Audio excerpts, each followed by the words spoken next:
Welcome. Good morning, my dear children of class 9th. I have again come with political science, democratic politics 1. This is the front page of your book. Now I am going to page number 2nd chapter, page number 24. Here I have missed one definition yesterday. I will tell that. You also go to page number 24. On left column, in the bottom side, there is a statement by Yolanda. Madam, can I suggest something? Here you will see the origin of word democracy.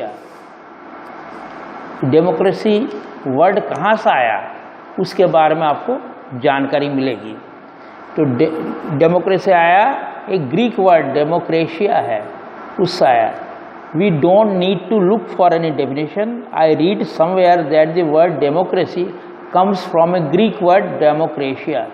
Spelling आप पढ़ लीजिए democracy की, DEMOKRATIA, DEMOKRATIA, demokratia. In Greek demos means people and kratia means rule. So democracy is rule by the people. Very simple. Rule by the people is known as, is called democracy. This is the correct meaning. Where is the need to debate? तो यहाँ कोई तर्क की बात नहीं है, सीधे name से ही मालूम पड़ जाता है. डेमोक्रेशिया वर्ड का ओरिजिन ग्रीक वर्ड है. डेमो मीन्स पीपल एंड क्रेशिया मीन्स रूल. पीपल्स रूल होता है डेमोक्रेशिया. लास्ट टाइम मैंने थोड़ा सा आपको और संक्षेप बताऊँ. लास्ट टाइम मैंने यहाँ पे छोड़ा था, there are many countries which fain to be democratic, जो कि ये करते हैं, ऐसा दिखावा करते हैं कि वो लोग डेमोक्रेसी चलाते हैं, क्यों डेमोक्रेसी आजकल सब जगह मानते हैं, लेकिन एक्चुअली वो डेमोक्रेटिक है नहीं. तो क्या क्या फीचर्स होने चाहिए मैं आज को बताऊँगा.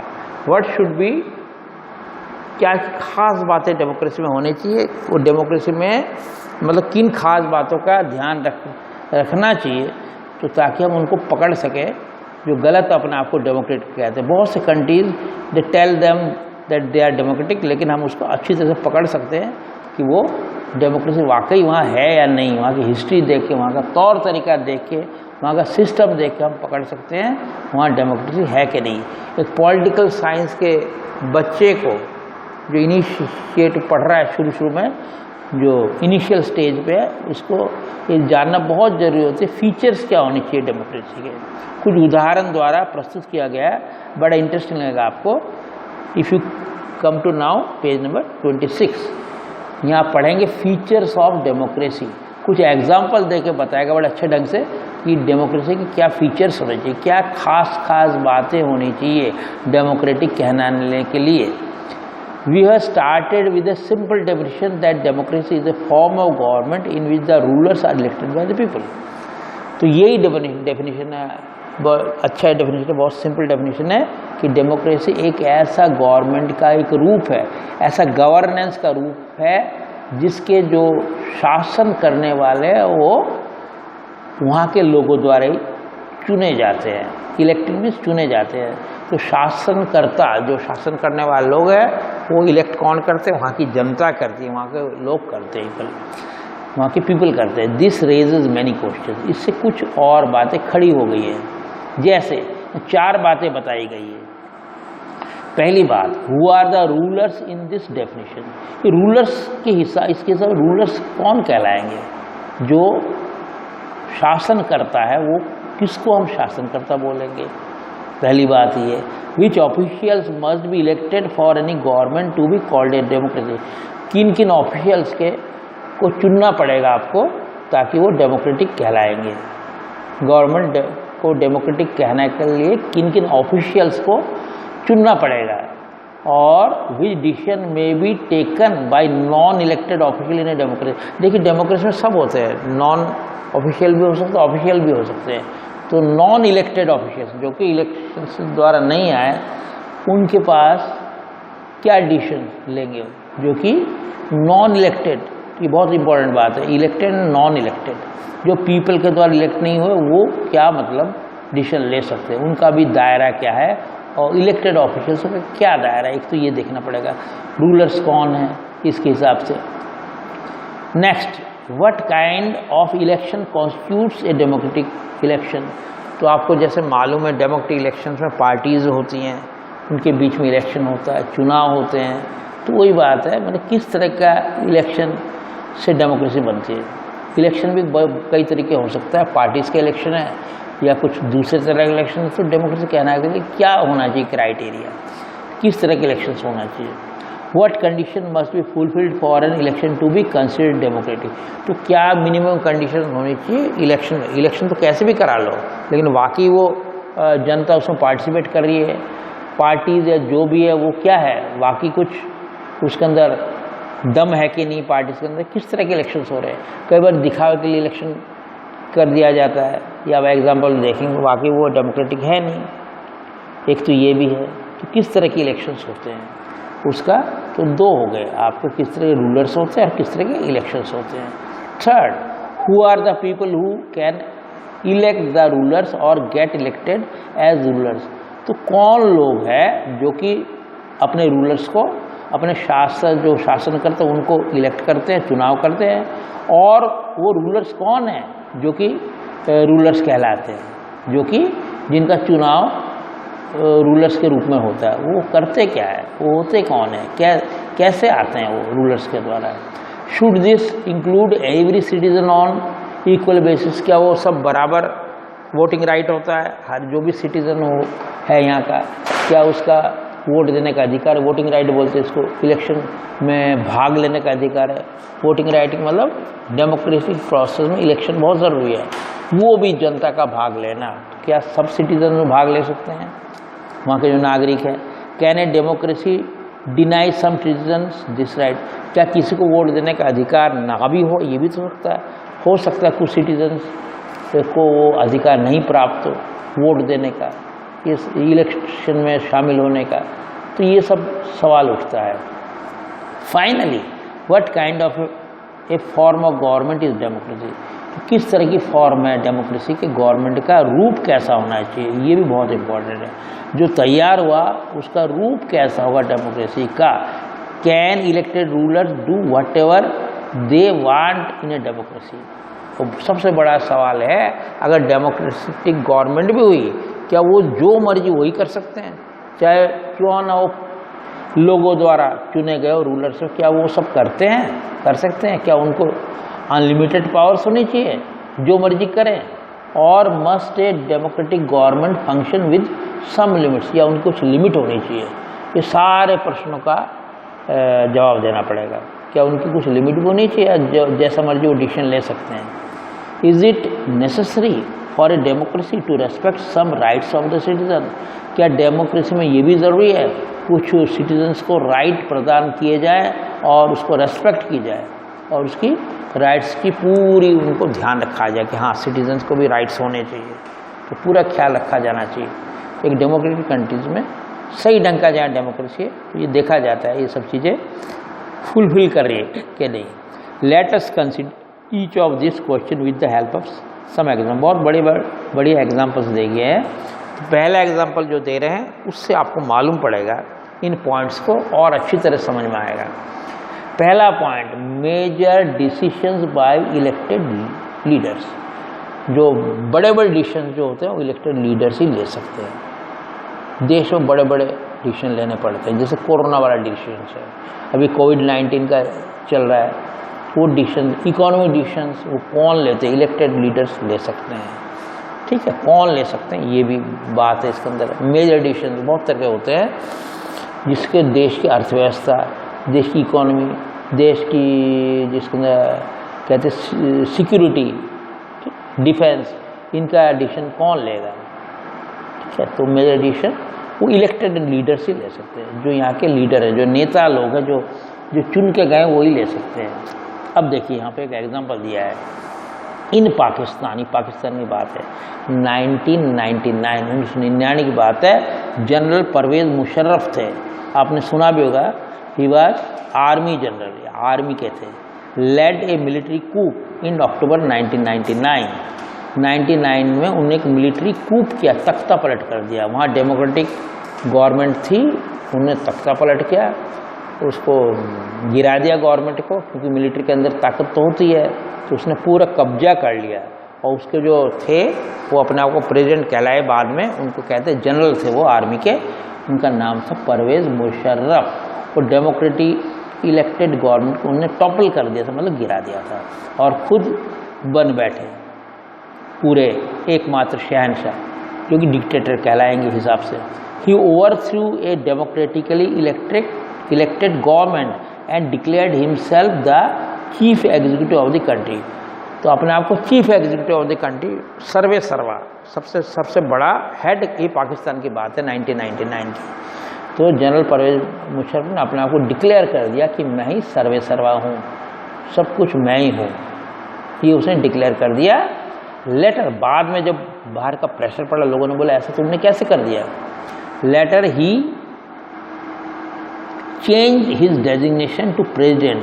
तो अपने आप को प्रेसिडेंट कहलाने के लिए 2002 में, क्योंकि लोग अब आर्मी चीफ तो कोई कहलाना पसंद नहीं करेगा, आज सब जगह डेमोक्रेसी चलती है, तो अपने आप का मुखौटा छुपाने के लिए अपने आप को प्रेसिडेंट कहलाना पसंद करेंगे। लेकिन थे वो डिक्टेटर परवेज़ मुशर्रफ, तो अपने आप को उसने डेजिग्नेशन, अपनी जो ओहदा है, अपना पोस्ट ऑफ प्रेसिडेंट कहलाना चाहे उन्हें 2002 में हेल्ड ए रिफरेंडम, ये नया वर्ड है आपके लिए, in the country that granted him a 5 year extension. तो 2002 में उनको रेफरेंडम लेना पड़ा। देखिए रेफरेंडम क्या होता है, जनमत संग्रह होता है, मतलब पब्लिक का ओपिनियन पोल बोलते हैं, सिर्फ एक के लिए होता है ओपिनियन पोल। तो ये लिया गया ओपिनियन पोल, मतलब राय क्या है, what is the decision of the, what is the, खाली एक ही मुद्दे पर कि मैं आगे प्रेसिडेंट रहूं या नहीं रहूं, उसको रेफरेंडम बोलते हैं। यहाँ पे इलेक्शन नहीं होता, बस ये एक ही डिसीजन है, whether I should continue as president और नॉट। ये रेफरेंडम लिया गया लोगों से, ठीक है। अब देखिए रेफरेंडम को मैं पढ़ रहा हूँ, रेफरेंडम का आप चाहे तो लिख लीजिए आराम से, और ये है रेफरेंडम का, it is the definition of referendum, a general vote और बाय द इलेक्टोरेट। एक जनरल में एक वोट लिया जाता है, वोट मतलब यहाँ पे वो वोट नहीं होती 7 या 10 कैंडिडेट्स हो रहे हैं और बीच में कौन जीत रहा है, वो वाला नहीं, खाली सिंगल के लिए होता है। और एन सिंगल पॉलिटिकल क्वेश्चन, जैसे एक political question whether I should continue as president और not, which has been referred to them for a direct decision. तो इसमें पब्लिक डायरेक्ट डिसीजन लेती है, अपना पूरा ओपिनियन पब्लिक देती है, इसको कहते हैं रिफरेंडम। एक अलग वर्ड है, कुछ ऐसा है, उसको आप प्लेबिसाइट भी कहते हैं।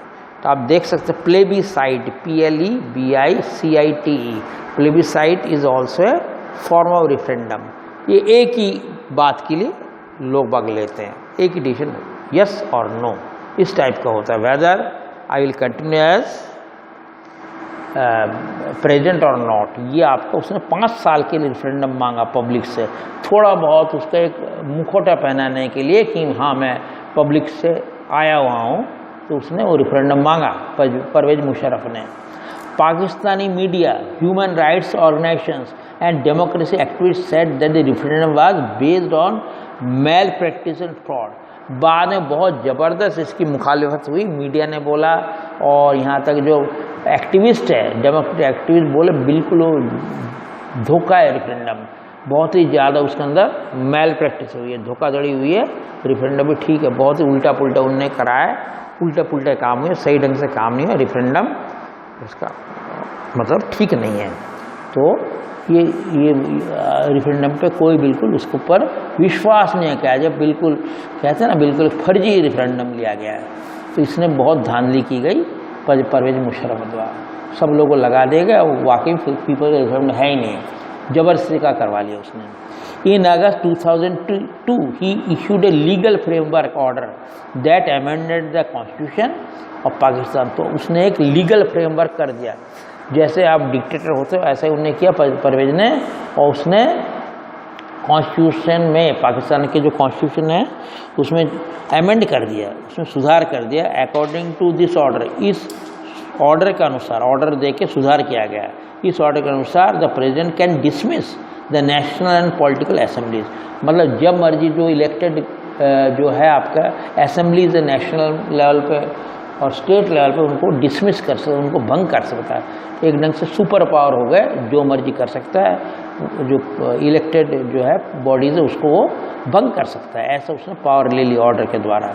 The work of the civilian cabinet is supervised by a national security council which is dominated by military officer. तो यहाँ पे एक एक चीज़ का पूरा मतलब वो रखेगा, आर्मी अफसर, मिलिट्री ऑफिसर्स ध्यान रखेंगे क्या सिविलियन मतलब जो चुनी हुई सरकार लोग कैबिनेट क्या करते हैं, पूरे पे नेशनल सिक्योरिटी काउंसिल का एक वो होगा जो कि आर्मी ऑफिसर रहेंगे जिनकी पूरी निगरानी में होगा, मतलब वो लोग उनके अंडर में होंगे और एक एक चीज़ उनको समझ के वो करेंगे, डिसीजन लेंगे। After passing this law elections were held to the national and provincial, ये सब करने के बाद अपने फेवर में काम कर दिया, फिर इलेक्शन भी करवाया उसने नेशनल और प्रोविंशियल में स्टेट असेंबलीज के लिए। So Pakistan has had elections, elected representative have some powers. अब पाकिस्तान में कुछ इलेक्शन हुए और चुनाव हुए और कुछ चुन के आए और वो रिप्रेजेंटेटिव हुए किसके, जनता के, देवर रिप्रेजेंटेटिव ऑफ द पीपल, और उनके पावर भी हुई। लेकिन बात ये बढ़, लेकिन जो फाइनल जो पावर है, अल्टीमेट पावर किसके पास है, कि मिलिट्री के पास, और जिसके हेड कौन से, हेड पास जनरल परवेज मुशर्रफ, ये था। तो क्या आप इसको डेमोक्रेसी मानेंगे? कतई नहीं मानेंगे, क्योंकि बहुत ही धांधली करके कराया, सब अपने हिसाब से कराया गया। तो ऐसा क्यों, इसको मानना नहीं चाहिए। Clearly there are many reasons why Pakistan under general Musharraf should not be called a democracy. बहुत से कारण हैं, हम जो परवेज मुशर्रफ के अंडर में जो गवर्नमेंट है वो हम बिल्कुल भी डेमोक्रेटिक गवर्नमेंट नहीं कह सकते उसको। But let us focus on one of these, चलो कई है उनमें एक की तरफ ध्यान देते हैं। Can we say that the rulers are elected by the people in Pakistan? क्या ये सच है कि रूलर जो उनको वो कर रहे हैं, रूल करें, क्या पाकिस्तानी लोगों ने उनको भेजा है, क्या जनता ने के द्वारा इलेक्ट किया गया? नॉट क्वाइट, असल में बिल्कुल ऐसा नहीं है, पूरे ढंग से तो बिल्कुल नहीं है, जनता द्वारा इलेक्टेड नहीं है। People may have elected their representatives to the national and provincial assemblies, but these elected representatives were not really the rulers. ये रूलर्स है ही नहीं, इलेक्शन हो गए लेकिन पावर तो उनके पास है ही नहीं कोई, सारे पावर तो आर्मी ने ले रखी है, मुशर्रफ ने लेगी। तो ऐसे रूलर्स का क्या फ़ायदा? ऐसे रूलर्स को फ़ायदा है? हम पीपल से रूल तो कह ही नहीं सकते। इलेक्शन भी हो गए लेकिन they have no power, they have no power, so they have no power, they can not take the final decision. उनको तो अल्टीमेट पावर है ही नहीं, सारा पावर जो लाई करता है कि तो पाकिस्तान में ऐसा ही चल रहा है। मेन जो पावर है वो आर्मी के अंडर में है और उसके हेड के अंडर में है, जैसे उस टाइम मुशर्रफ के अंडर में था। ये आप कैसे कह सकते so democracy? So I am finishing today, okay, I have come to page number 27, right hand side, okay. From tomorrow I will continue further. Till then, goodbye. Have a nice day, my dear children.